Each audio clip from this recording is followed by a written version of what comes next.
Video शुरू करने से पहले चैनल को सब्सक्राइब करना न भूलें और हाँ, बेल आइकन भी प्रेस करें। नमस्कार, मैं सुनील वर्मा ध्येय आईएएस टीम की ओर से आपका स्वागत करता हूं ध्येय टीवी पर। हम बात करेंगे डेली करंट अफेयर्स के अपने प्रोग्राम पर, जैसा कि हम प्रतिदिन करते आए हैं। इस वीडियो में हम बात करेंगे नोयल नदी के विषय में, समझने का प्रयास करेंगे कि नोयल नदी कहां पर है और कैसे इस नदी को एक उद्योग ने बर्बाद कर दिया है और यह जो नोयल नदी है अपने अस्तित्व के लिए संघर्ष कर रही है। आइए इसको थोड़ा समझते हैं। हमारे यहाँ जो वस्त्र उद्योग है वह जाना जाता है अधिक प्रोडक्शन के लिए। साथ ही साथ जो हमारे यहाँ प्रोडक्शन होता है उसकी जो प्रोडक्शन कॉस्ट है अर्थात उत्पादन लागत है वह काफी कम है। हमारे यहाँ जो कि मानव श्रम काफी ज्यादा उपलब्ध है और हम इसके लिए जो वस्त्र उद्योग के लिए जो कच्चे माल की आवश्यकता होती है वो भी सुनिश्चित हो जाती है। इसी के कारण यहाँ पर जो वस्त्रों का उत्पादन होता है बड़े पैमाने पर होता है और ये जो वस्त्रों का उत्पादन होता है इसकी जो डिमांड है न सिर्फ विकासशील देशों में बल्कि विकसित देशों में भी बहुत ज्यादा है। और जितने भी दुनिया के आप ब्रांड जानते हैं उनमें से अधिकांश ब्रांड का जो उत्पादन होता है वह भारत में ही होता है। बस टैग क्या लगा होता है, उन कंपनियों का लगा होता है। और यही कारण है कि हमारे यहाँ चाहे हथकरघा से जुड़े हुए वस्त्र उद्योग हैं, हस्तशिल्प से जुड़े हुए हों, विद्युत करघा से जुड़े हुए क्षेत्र हों, सभी में आपको जो है कि वस्त्रों का उत्पादन होता हुआ दिखाई देगा। और ग्रामीण क्षेत्र से लेकर अर्ध शहरी क्षेत्र होते हुए बड़े बड़े शहरों और महानगरों के जो औद्योगिक क्षेत्र हैं वहां पर इनका उत्पादन होता है। औद्योगिक मूल्य में अगर देखें तो वस्त्र उद्योग का जो योगदान है लगभग 7% का है। हमारे जीडीपी में लगभग 2% से लेकर 3% तक का योगदान वस्त्र उद्योग का है। जितना हम निर्यात करते हैं उसमें 12 से लेकर 13% का योगदान भारतीय वस्त्र उद्योग का है। और यह जो उद्योग है कृषि के बाद सर्वाधिक रोजगार देने वाला उद्योग है। यही कारण है कि 10 करोड़ से अधिक लोगों को यहां पर रोजगार मिला हुआ है। नीति आयोग का जो विजन डॉक्यूमेंट है वो कहता है कि अगले 7 वर्षों में 130 मिलियन से अधिक लोगों को यहां पर रोजगार मिल जाएगा, इस क्षेत्र में रोजगार मिलेगा। और इसी के कारण भारत में जो वस्त्र उद्योग है उसको आधार प्रदान किया जाता है कपास के द्वारा, मानव निर्मित फाइबर के द्वारा, रेशम आधारित वस्त्र के द्वारा और हाथ से बुने परिधान के द्वारा। अब इस उद्योग से जुड़ा हुआ एक जिला है जिसका नाम है तिरुपुर। तिरुपुर क्या है? तमिलनाडु का एक जिला है।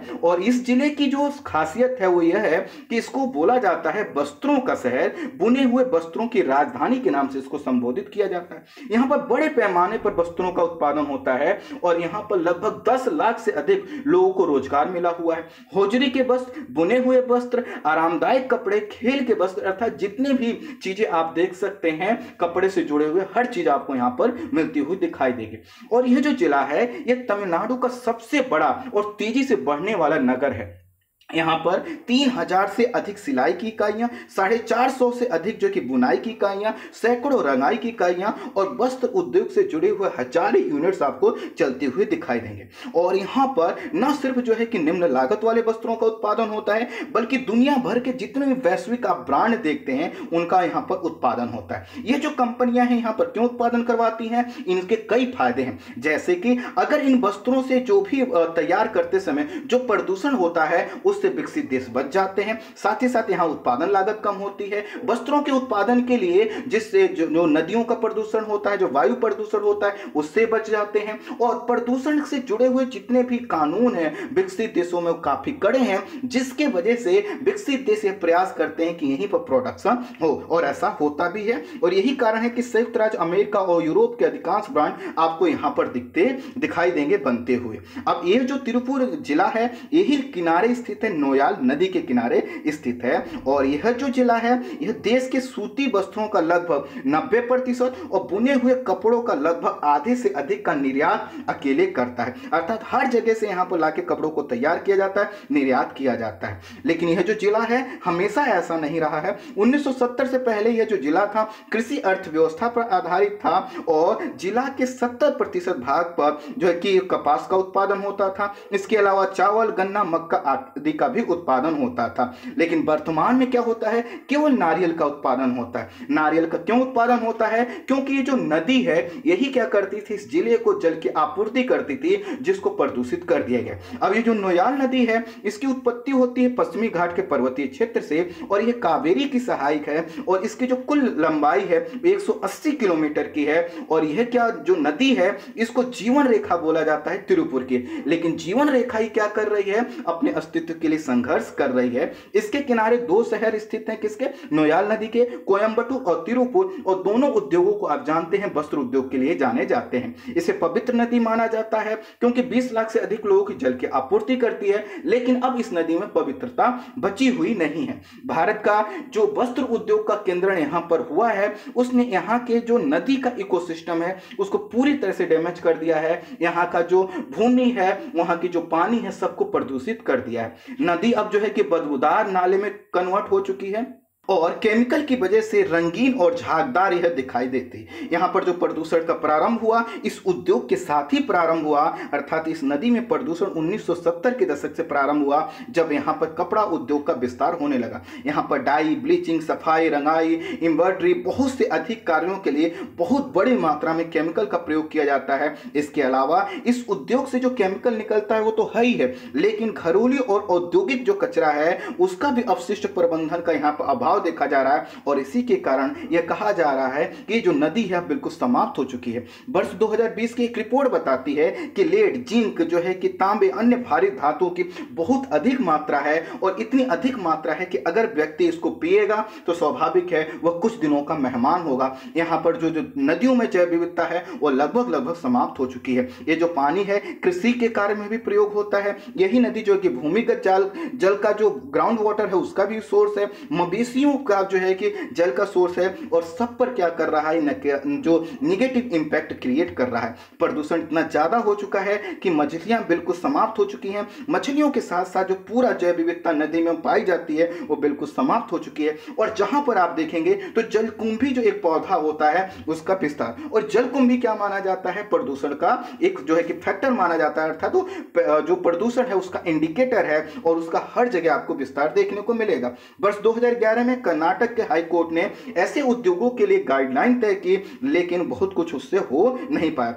अभी भी बहुत से गैर कानूनी तरीके से यहाँ पर फैक्ट्रियां सीधे नदी में अपना जो जल प्रदूषित कर रही हैं। क्योंकि विकसित देशों के द्वारा क्या किया जा रहा है, भारत के यहाँ के जो लोग हैं, अर्थात जो यहाँ पर प्रोडक्शन करते हैं, उनको पैसा दिया जा रहा है। साथ ही साथ विकसित देश अपने हित साधने के कारण, अर्थात जिससे वहां पर प्रदूषण ना हो, यह क्या कर रहे हैं कि हमको पैसे के देकर हमारे नदियों को क्या कर रहे हैं? प्रदूषित कर रहे हैं। अगर हम सिर्फ अपने लिए प्रोडक्शन करते या फिर जो है कि हम अपने हिसाब से प्रोडक्शन करते तो हो सकता है हम इतना प्रदूषण नहीं करते, क्योंकि अधिकांश जो यहाँ पर प्रोडक्शन होता है उसका संबंध निर्यात से है। और इसी के कारण यह कहा जा रहा है कि जो विकसित देश हैं वह अपने प्रदूषण का आउटसोर्स कर रहे हैं, अर्थात प्रदूषण ना हो इसलिए यहाँ पर प्रोडक्शन कर रहे हैं, और जिसकी वजह से यह जो नदी है यह अस्तित्व के लिए संघर्ष कर रही है। अब नदी के अलावा कृषि पर निगेटिव इंपैक्ट देख सकते हैं, यहाँ के अन्य जो उद्योग हैं उन पर असर पड़ रहा है, और आने वाली जनरेशन के लिए यहाँ पर पानी नहीं है, यहाँ पर कृषि के लिए भूमि उपलब्ध नहीं है, क्योंकि भूमि जो है प्रदूषित हो चुकी है। यही नदी का पानी हर जगह सिंचाई के लिए प्रयोग किया गया है, और साथ ही साथ मिट्टी की उत्पादकता कम होने से और भी चीजें क्या हो रही हैं? नष्ट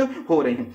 पहले जहां पर कई चीजों का उत्पादन होता था, अब केवल नारियल का उत्पादन होता है, लेकिन प्रति हेक्टेयर नारियल का उत्पादन भी अब तेजी से कम हो रहा है। शहर में हालांकि 100 से अधिक वाटर ट्रीटमेंट प्लांट लगाए गए हैं, लेकिन वो अपर्याप्त हैं। और अब क्या हो रहा है, एक नया चीज देखने को मिल रहा है कि यहां पर जब कढ़ाई की जा रही है तो ये फैक्ट्रियां दूसरे जो है कि जिलों में जा रही हैं, और ऐसे जिलों और राज्यों में जा रही हैं जहां पर इस प्रकार के नियम नहीं है। इससे क्या पता है चलता है कि आने वाले समय में यह उद्योग जहां पर जाएंगे वहां की जो नदियां होंगे, वहां के जो वाटर सोर्स होंगे उनको प्रदूषित करेंगे। और आज जो एक नदी अपने अस्तित्व के लिए संघर्ष इस वस्त्र उद्योग के लिए यहां पर कर रही है, आने वाली ये फ्रीक्वेंसी अन्य क्षेत्रों में देखने को मिलेगी। तो कुल मिलाकर यह जो वस्त्र उद्योग यहां पर विकसित हुआ है वह जो है कि उसकी जो संरचना है, उसको जो ढांचा है, या उसके द्वारा जो मैनेजमेंट है, कैसे नदी को प्रदूषित होने से बचाया जाए, वह अपर्याप्त है। और इसके कारण जो नदी है वह जो है कि एकदम जो है कि नाले के रूप में कन्वर्ट हो चुके। आई होप आप समझ पाए होंगे कि आखिर पूरा टॉपिक क्यों चर्चा में बना हुआ है। इस वीडियो में इतना ही। Thank you so much.